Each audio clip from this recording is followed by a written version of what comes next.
Everyone anchor this side. कैसे आप लोग? आई होप आप सब अच्छे होंगे। मैं भी बहुत बढ़िया हूँ। तो आज अपन लोग कंटिन्यू करने वाले हैं सेल्स ऑफ गुड्स एक्ट में ट्रांसफर ऑफ ओनरशिप का। सेल ऑफ गुड एक्ट का आई थिंक ये 8वां लेक्चर होगा ये। ठीक है, तो अपन लोग कंटिन्यू करते हैं। Okay, wait a minute.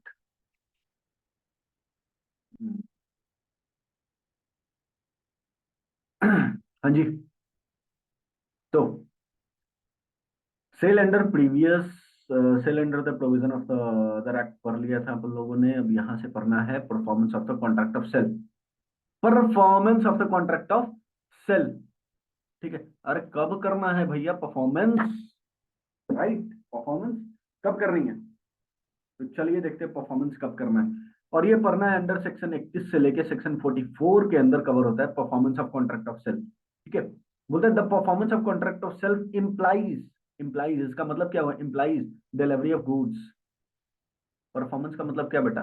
Delivery of goods by the seller and acceptance of goods and payment of price for them by the buyer। देखो कितना सिंपल से चीज बोल रहा है, बहुत सिंपल चीज बोल रहा है। Performance of contract of sale का मतलब क्या? इसका मतलब ये हुआ कि सेलर गुड्स डिलीवर करेगा, बायर डिलीवरी को एक्सेप्ट करेगा और उसके रिगार्डिंग पेमेंट करेगा। क्लियर है? हाँ जी। Now definition of delivery section 2 clause 2 में पढ़ना है। ठीक है, अब डिलीवरी का डेफिनेशन क्या है? Delivery means voluntary transfer of possession from one person to another. हम लोगों ने ऊपर भी पढ़ा था पहले लेक्चर में कि डिलीवरी का मतलब क्या? वॉलेंटरी ट्रांसफर, यानी कि अपने स्वेच्छा से क्या करना? ट्रांसफर करना पोजीशन को।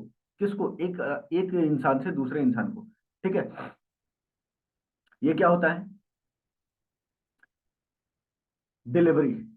लेकिन साथ ही साथ ये बोलता है कि physical position is not important for delivery. Delivery के लिए गुड्स का फिजिकली पास होना जरूरी नहीं है। गुड्स का फिजिकली पास होना जरूरी नहीं है। टाइटल ट्रांसफर हो गया, मान लिया जाएगा कि वो क्या है? डिलीवरी है। ठीक है, अब देखो डिलीवरी तीन तरीके से होगा। डिलीवरी कितने तरीके से होगा? तीन तरीके से। पहला एक्चुअल डिलीवरी। एक्चुअल डिलीवरी यानी कि जहां पे गुड्स क्या हो गया? फिजिकली ट्रांसफर हो गया सेलर टू बायर। ठीक है, ये हुआ actual delivery. Symbolic delivery, symbolic delivery क्या हुआ? जहां पे अपन ने क्या किया था?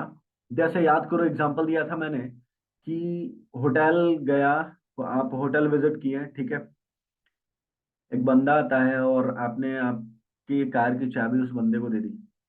दैट मीन्स आप क्या कर रहे हैं? आपने वो कार बेच दिया क्या? नहीं, आपने दिया है उसको कि कार पार्क कर दो। ठीक है, ये हुआ सिंबॉलिक डिलीवरी। और एक होता है कंस्ट्रक्टिव डिलीवरी। ठीक है, ये सारा कुछ पढ़ाया हुआ है। Duty of seller and buyer 31 section 31 में क्या लिखा हुआ है? ड्यूटी किसकी? सेलर और बायर की क्या होगी?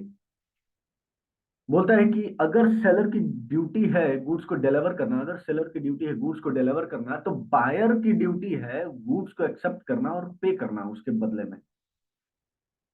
ठीक है, सेलर की ड्यूटी क्या है? सेलर की ड्यूटी है गुड्स को डिलीवर करना। बायर की ड्यूटी क्या है? बायर की ड्यूटी है गुड्स को एक्सेप्ट करना एंड उसके बदले में पे करना। ठीक है, in accordance with the terms and condition of the contract of sale. Right, हाँ जी। नाउ सेक्शन 32 क्या बोलता है? Payment and delivery are concurrent condition. Payment and delivery are concurrent condition. क्या बोल रहा है? बोलता है कि अनलेस अदरवाइज अग्रीड, यानी कि इसमें जो लिखा हुआ है जनरली यही होता है, बट इसके अलावा आपने कुछ और किया है तो फिर उसके अकॉर्डिंग चलेगा। लेकिन अभी यहाँ पे जो बोल रखा है वही होता है जनरली। बोलता है delivery of goods and payment of price are concurrent condition. That is to say seller shall be ready and willing to give the possession of the goods to the buyer in exchange of price, and the buyer shall be ready and willing to pay the price in exchange of position of goods. और ये दूसरे के साथ related होता है ना, price और goods का रिलेशन क्या होता है, एक दूसरे से रिलेटेड होता है। अगर बायर रेडी है और विलिंग है आपको गुड्स का पोजीशन देने के लिए, तो बायर बदले में क्या देगा, पैसे। हाँ जी। फिर बोलता है अगर बायर रेडी है और विलिंग है पे करने के लिए, तो सेलर को तो गुड्स का पोजीशन देना ही पड़ेगा। यानी कि एक्सचेंज होता है, एक्सचेंज होता है पैसे के बदले गुड्स। Got it. हाँ जी। Now rules regarding delivery of goods, section 33 से 41 में और क्या क्या पढ़ेंगे, चलो स्टार्ट करते हैं।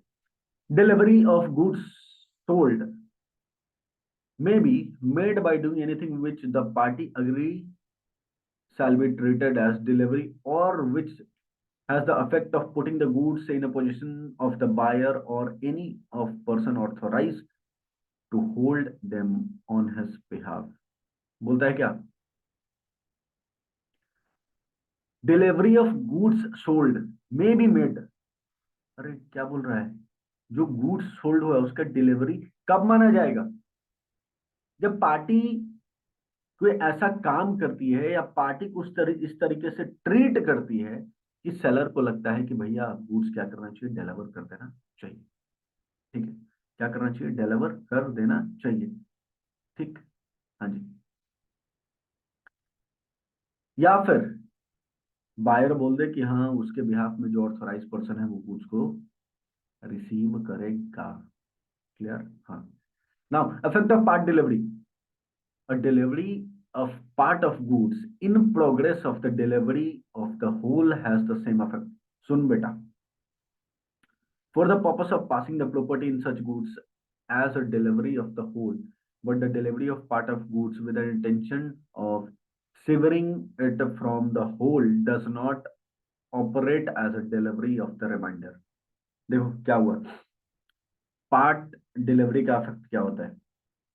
जैसे मान लो कि 100 केजी बायर ने 100 केजी चीनी परचेज किया, लेकिन सेलर के पास 70 केजी था। सेलर ने क्या बोला, मैं आपको अभी इतने क्या कर रहा हूँ, भेज रहा हूँ, 30 केजी आपको मैं थोड़ी देर बाद भेज दूंगा, ठीक है, जब मेरा स्टॉक आ जाएगा। बायर रेडी था। तो अगर पार्ट डिलीवरी हुआ है तो बायर ट्रीट करेगा। तो अगर पार्ट डिलीवरी हो गया, 70 केजी का डिलीवरी हो गया, तो माना जाएगा कि वो पूरी डिलीवरी है, माना जाएगा कि वो पूरी डिलीवरी है। क्लियर है। हाँ, बाद में सेलर वो 30 केजी, हाँ 30 केजी देने पड़ेंगे, ये नहीं कि 70 केजी पे डन हो गया, 30 केजी उसको वापस देने पड़ेंगे। क्लियर है। हाँ जी। एग्जाम्पल क्या है, certain goods lying at wharf were sold in a lot, seller instruct the wharfinger to deliver them to the buyer who has paid for them, and the buyer thereafter accept them and took away part। ठीक है, ये किसके ऊपर depend करता है, ये buyer buyer के ऊपर डिपेंड करता है समटाइम्स, कि वो गुड्स को पार्ट में गुड्स का डिलीवरी पार्ट में लेना चाहता है या फुल में। Okay. Now buyer to apply for delivery apart from express contract को हटा दो, the seller of goods is not bound to deliver them until the buyer applies for delivery. सुनो, जब तक बायर डिलीवरी के लिए अप्लाई नहीं करता, तब तक सेलर गुड्स को भेजने के लिए लाइबल नहीं है, बाउंड नहीं है। वो जबरदस्ती गुड्स नहीं भेज सकता सेलर को कि और भैया लेके जाइए, मेरे पास स्पेस नहीं। बायर उस कंडीशन में होना चाहिए कि वो डिलीवरी के लिए डिलीवरी को एक्सेप्ट करे, तो उसके लिए क्या करेगा, बायर अप्लाई करेगा डिलीवरी के लिए। ठीक है। हाँ जी। प्लेस ऑफ डिलीवरी कहाँ होना चाहिए, my God, place of delivery कहाँ होना चाहिए। अरे अपने गुड्स खरीदा, गुड्स का डिलीवरी कहाँ होगा, रेलवे यार्ड में या गंगा किनारे रात के 2 बजे, कहाँ होगा। एक रीजनेबल प्लेस होना चाहिए डिलीवरी का। हाँ जी, reasonable place and reasonable time भी होना चाहिए। यानी कि आप बोलो रात के 2 बजे गंगा किनारे मिलेंगे आप लोग। ठीक है। अरे तुम लोग कोकीन गांजा हीरोइन बेच रहा है, जनरली ये सब चीजें रात में होती है। मूवी देखा ना। ओके। देखो, whether it is sold for the buyer to take possession of the goods or for the seller to send them to the buyer is a question depending on each case of the contract, express or implied, between the party. Apart from any such contract, goods sold are to be delivered at a place at which they are at the time of sale. क्या बोल रहा है? Goods sold are to be delivered at a place at which they are at the time of sale, and goods agreed to be sold are to be delivered at the place at which they are at the time of agreement of the time of agreement to sell, or if not in existence, at a place at which are manufactured or produced. Place of पूछ रहा, place of delivery क्या होगा? बोल रहा है कि जहां पे जिस जगह पे सेल हुआ है डिलीवरी वहां से होगा, राइट। दूसरा, कॉन्ट्रैक्ट ऑफ सेल में यहां पे लिख देना पॉइंट 1, यहां से ब्रैकेट दो, यहां से ब्रैकेट दे के, यहां से ब्रैकेट दे के ये लिखना पॉइंट 1 है, यहां से यहां पे पॉइंट 2, ठीक है, एंड यहां से यहां पे पॉइंट 3। क्लियर है? 1 2 3। ओके। बोलता है कि in case of contract of sale, goods वहीं से डिलीवर होगा जहां पे सेल का कॉन्ट्रैक्ट बना था, राइट। हाँ जी। In case of agreement to sell, goods की डिलीवरी कहां से होगी? जहां पे वो एग्रीमेंट टू सेल बना था। बोलता है कि अगर ये दोनों में से कुछ भी एग्जिस्ट नहीं कर रहा, ठीक है, यानी वो प्लेस एग्जिस्ट नहीं कर रहा, तो फिर जहां पे वो मैन्युफैक्चर्ड हुआ है गुड्स या फिर जहां पे प्रोड्यूस हुआ है वहां से होगा। क्लियर है? हाँ जी। फिर टाइम ऑफ डिलीवरी क्या होगा? बोलता है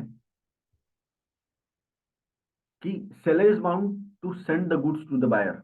देखो, ये सेलर की ड्यूटी है कि वो बायर को गुड्स भेजे, लेकिन अगर कोई टाइम फिक्स नहीं हुआ है भेजने का तो रीजनेबल टाइम, ठीक है।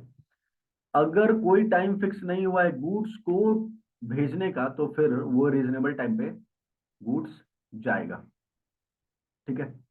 Goods in position of third party, ये क्या बोल रहा है? गुड्स का पोजीशन किसके पास है? गुड्स सेल हो गया है, लेकिन गुड्स का पोजीशन किसके पास है? गुड्स का पोजीशन थर्ड पार्टी के पास है। किसके पास? थर्ड पार्टी के पास। तो अंटिल, जब तक थर्ड पार्टी को ये एक्नॉलेज नहीं कर दिया जाए, जब तक थर्ड पार्टी को एक्नॉलेज नहीं कर दिया जाए तब तक डिलीवरी नहीं होगा। इसका मतलब बोलते हैं where the goods are at time of sale are in the possession of third party, there is no delivery unless and until third person acknowledge to the buyer that he hold the goods on his behalf. ठीक है। Third party को तो पता चलना चाहिए ना कि हाँ भैया गुड्स बिक चुका है, तो उसको पता होना चाहिए कि हाँ गुड्स बिक चुका है। जब तक नहीं पता, जब तक उसको एक नॉलेज नहीं होगा, उस चीज का नॉलेज नहीं होगा, तब तक थर्ड पर्सन जो है वो गुड्स को अपने पोजीशन में रखेगा, ठीक है। बोलते हैं provided that nothing in this section shall affect the operation of the issue और transfer of any document of title, ये एक्सेप्शन, ठीक है। Okay. Now time for tender of delivery, demand और टेंडर ऑफ डिलीवरी में be treated as ineffectual unless made a reasonable hour. What is reasonable? Here a question of fact, ठीक है। Time of tender of delivery, अरे किस time पे भेजोगे भाई? किस टाइम पे डिपेंड करेगा? एक रीजनेबल आवर में ना, एक रीजनेबल आवर में ना, या फिर कभी भी। रीजनेबल आवर में क्या होना चाहिए था? गुड्स का डिलीवरी हो। डिमांड कब करोगे गुड्स को? तुम सिंपल सी चीज बताओ, कोई भी इंसान गुड्स का डिमांड कब करेगा? रात में 2 बजे बोले गंगा किनारे हमको आके गुड्स पहुंचा दो, रेलवे यार्ड में गुड्स पहुंचा दो? नहीं, आप एक रीजनेबल आवर में गुड्स डिमांड कर सकते हैं। बैंक बंद होने के बाद तुम पैसे विड्रॉ करने बैंक जाते हो क्या? एटीएम की बात नहीं कर रहा। डीडी लेने जाते हो बैंक बंद होने के बाद? 5 बजे के बाद जाते हो बैंक और बैंक वाले पैसे दे देते हैं, डीडी दे देते हैं तुमको? नहीं देते। क्यों? क्योंकि वो डिलीवरी का टाइम नहीं है। डिलीवरी डिमांड करने का टाइम नहीं है। डिलीवरी डिमांड करने का टाइम नहीं है, डिलीवरी टेंडर करने का टाइम नहीं है। क्लियर है? हाँ जी। फिर एक्सपेंसेस फॉर डिलीवरी, डिलीवरी का एक्सपेंस बेयर कौन करेगा? Expense and the incidental to putting the goods into deliverable state must be borne by the seller in the absence of contract to the contrary. Soon, goods को deliverable state में लाने के लिए पैसे किसको देने, खर्च किसको करने पड़ेंगे? वो करने पड़ेंगे किसको? सेलर को, ना कि बायर बॉन्ड करेगा, सेलर बॉन्ड करेगा। ठीक है? हाँ जी, यहां तक ठीक है। Now next one, delivery of wrong quantity. ओ, मैंने मांगा कुछ और था, मैंने क्वांटिटी कुछ और मांगा था, मुझे क्वांटिटी कुछ और मिला। In that case what can I do?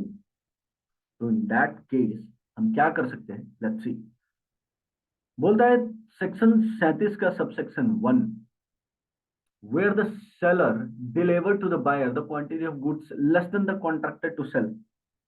सुन ले बेटा, पहली चीज, पहले सब सेक्शन में लिखा हुआ है कि जितना मैंने मांगा था उतना मेरे को नहीं मिला, उससे कम मिला।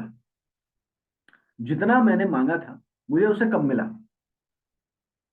बायर गुड्स को रिजेक्ट कर सकता है, बायर गुड्स को रिजेक्ट कर सकता है। बट अगर बायर ने एक्सेप्ट कर लिया तो बायर ये नहीं बोल सकता कि आपने तो पूरा ट्रांसफर नहीं किया है तो मैं आपको पैसे नहीं दूंगा जब तक कि आप पूरा ट्रांसफर करो। ठीक है? ये नहीं बोल सकता। तो बोलेगा क्या? अगर लेस क्वांटिटी बायर ने एक्सेप्ट किया है तो बायर को पे करने होंगे, कॉन्ट्रैक्ट में जो रेट लिखा हुआ था वो पे करने होंगे। क्लियर है? हाँ जी भाई।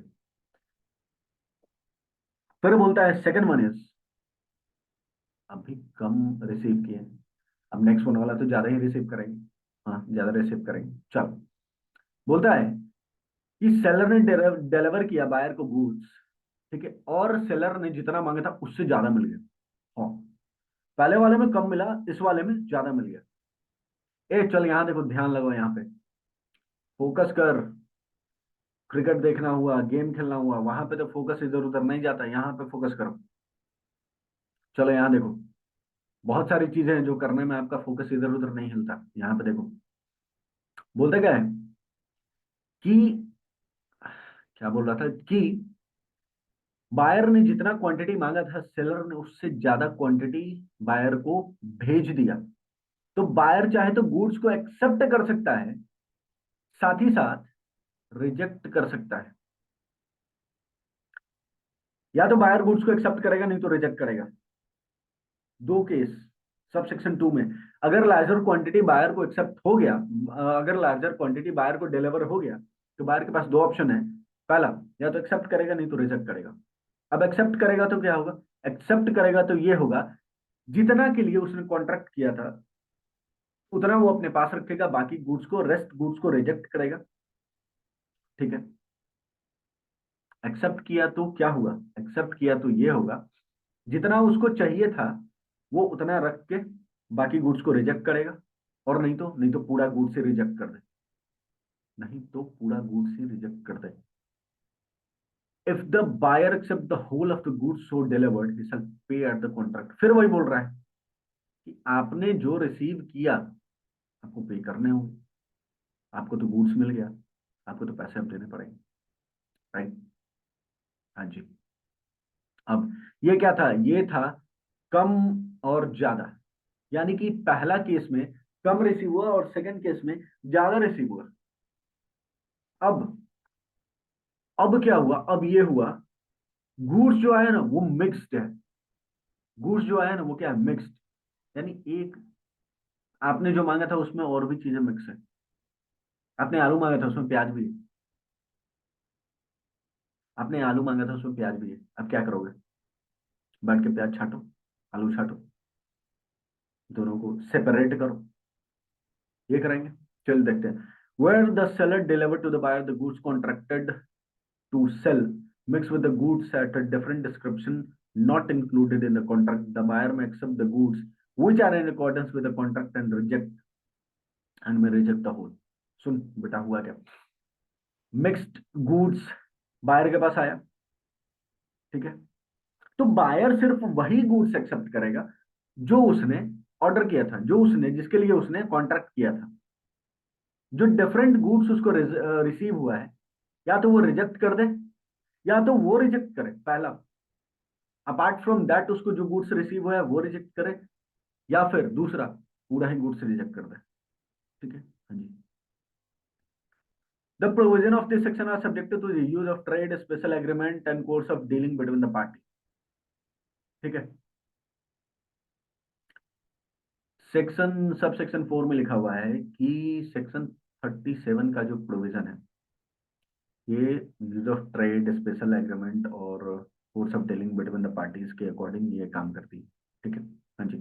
फिर इंस्टॉलमेंट डिलीवरीज। इंस्टॉलमेंट यानी गुड्स जो मिल रहा है वो छोटे छोटे टुकड़े में मिल रहा है।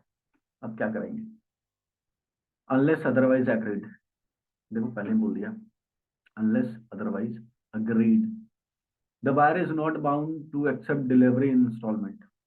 अगर बायर ने बोल दिया गुड्स मैं इंस्टॉलमेंट में रिसीव नहीं करूंगा, एक्सेप्ट नहीं करूंगा, तो फिर वो तो एक्सेप्ट करेगा नहीं, क्योंकि उसने पहले ही बोल दिया। But in general the right and liability in the case of delivery by installment and payment thereon may be determined by the party of the contract। क्या बोल रहा है? इंस्टॉलमेंट डिलीवरी के लिए सेलर एंड बायर, ठीक है, seller and buyer instalment and payment के according क्या कर सकते हैं? डिटरमाइन कर सकते हैं। यानी कि जैसे जैसे आप गुड्स भेजोगे वैसे वैसे मैं पैसे दूंगा, तो ये आप कॉन्ट्रैक्ट में लिखवाओ, ये आप कॉन्ट्रैक्ट में लिखवाओ। ठीक है। अगर कॉन्ट्रैक्ट में ऐसा कुछ मेंशन नहीं है तो आप सीधा डिलीवरी जो इंस्टॉलमेंट में आपको मिल रहा है वो रिजेक्ट कर दो। क्लियर है? हाँ जी। Now deterioration during the transit where the goods are delivered at a distant place, the liability of deterioration necessarily incidental to the course of the transit will fall on the buyer, though the seller agree to deliver at its own risk। सुनो, generally क्या होता है, अगर goods आ रहा है, मान लो कि सेब आ रहा है हिमाचल से, रास्ते में कुछ सेब खराब हो गए, इसकी लायबिलिटी बायर की होगी भैया, सेलर की नहीं होगी। बट अगर सेलर ने बट अगर सेलर ने क्या कर लिया है? एक्सेप्ट कर लिया है, ठीक है, रास्ते में अगर गुड्स खराब होता है तो आप उसके पैसे मत देना, तो ये तो सेलर तुम्हारा देवता है। अदरवाइज जनरली ऐसा होता नहीं। रास्ते में अगर कोई डिटोरिएशन होगा, उसके लिए लायबल कौन होगा? उसके लिए लायबल होगा बायर इटसेल्फ। ठीक है। फिर बोलता है delivery to carrier subject to the terms of contract, the delivery of the goods to the carrier for transmission of buyer is primary deemed to be delivered to the buyer. हो, क्या बोल दिया इसने? बोलता है subject to terms of the contract. अगर contract के term में कुछ लिखा हुआ है तो फिर वो फॉलो होगा, और नहीं लिखा है तो मैं जो बोल रहा हूँ वो फॉलो होगा। अगर गुड्स कैरियर को चला गया, कैरियर यानी गुड्स कैरियर ट्रांसपोर्ट एजेंसी बोल दो, लिखा रहता है ना ट्रक के ऊपर गुड्स कैरेज, ठीक है, उस कैरियर की बात हो रही है। बोलता है कि गुड्स जो है किसको चला गया? कैरियर वाले को चला गया ट्रांसमिशन के लिए, ट्रांसमिशन के लिए। तो मान लिया जाएगा कि बायर को डिलीवर हो गया, मान लिया जाएगा बायर को डिलीवर हो गया। एग्जांपल दूं? ओके, बैंक से तुमने एटीएम कार्ड मंगाया, ठीक है, जनरली ऐसा होता है, बैंक वाले का पता नहीं, फोन ही नहीं आता और बोलते हैं कि वो तो मेरे यहाँ से चला गया था। अरे आपको मिला नहीं? अब ये तो हेड ऑफिस चला गया, अब वहां से लाना पड़ेगा, और ये लोग क्या, कोई मैसेज नहीं भेजते। बट ये बात हो रही है सेल ऑफ गुड्स एक्ट की, यहाँ पे मूवेबल गुड्स की बात हो रही है। और यहाँ यहाँ पे क्या बोल रहा है कि अगर कैरियर वाले को डिलीवर हो गया गुड्स, तो मान लिया जाए कि वो गुड्स बायर को डिलीवर हो गया। क्लियर है? हाँ जी। फिर बोलता है buyer right to examine the goods. ए सुनना, मैंने पैसे दिए हैं, मैंने पैसे दिए हैं, तो हमको रीजनेबल अपॉर्चुनिटी मिलना चाहिए ऑर्डर को एग्जामिन करने का। यानी कि मैंने जो गुड्स मंगवाया है वो गुड्स मिला है कि नहीं, मैंने जितना क्वांटिटी मंगवाया है उतना क्वांटिटी मिला है कि नहीं, ये एग्जामिन करने का राइट है बायर को। ठीक है, बोलता है where the goods are delivered to the buyer who has not previously examine them, he is entitled to a reasonable opportunity of examine them in order to ascertain whether they are in conformity with the contract. Unless and otherwise agreed, seller is bound on request to afford the buyer as reasonable opportunity of examine the goods. Seller जो है वो buyer को reasonable opportunity देगा goods को examine करने का। Clear है? हाँ जी। तो आज के लिए इतना ही। मिलते हैं फिर किसी लेक्चर में, तब तक के लिए thank you, tata bye bye, lots of love. And अगर ये वीडियो इंफॉर्मेटिव है आपके लिए तो काइंडली आप अपने फ्रेंड के साथ शेयर करें, चैनल को सब्सक्राइब करें अगर आपने अभी तक नहीं किया है तो, एंड बेल आइकन को हिट कर लें ताकि आपको आने वाला अपडेट मिलता रहे। Thank you so much.